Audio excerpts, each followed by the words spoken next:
Oi, eu sou o Mr. A. Se você quiser saber quais as profissões que Elon Musk se especializaria, fique até o final e descubra o que esse gênio tem para revelar. Como um bônus eu deixei o link de uma profissão que você consegue começar até mesmo com celular. Então dá uma força aí e se inscreve no canal. E senta o dedo no like.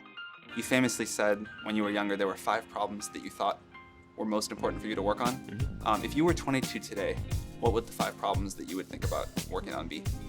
Well, first of all, I think if somebody is doing something that is useful to the rest of society, I think that's a good thing. Like, it doesn't have to change the world. Like, you know, if you're doing something that has high value to people, and frankly, even if it's something, if it's like just a little game, or, you know, some improvement in photo sharing or something, if it has a small amount of good for a large number of people, I think that's fine. Like, stuff doesn't need to be changed the world just to be good.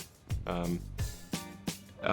you know, in terms of things that I think are most likely to affect the future of humanity, I think AI is probably the single biggest item in the near term that's likely to affect humanity. So it's very important that we have the advent of AI in a good way. That is something that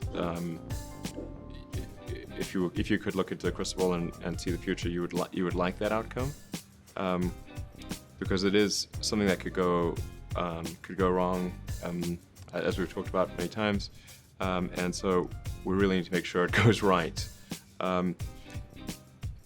That's I think AI, working on AI and making sure it's a great future. That's the most important thing I think right now, the most pressing item.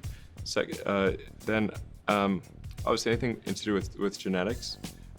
If you can actually solve genetic diseases, if you can prevent dementia or Alzheimer's or something like that, with genetic reprogramming, that would be wonderful. So I think this genetics, it might be the sort of second most important item. I think having a high bandwidth interface to the brain, like we're currently bandwidth limited. We have a digital tertiary self in the form of our email capabilities, like computers, phones, applications. We're effectively superhuman, but we're extremely bandwidth constrained in that interface between the cortex and your sort of that tertiary digital form of yourself. And helping solve that bandwidth constraint would be, I think, very important for the future as well.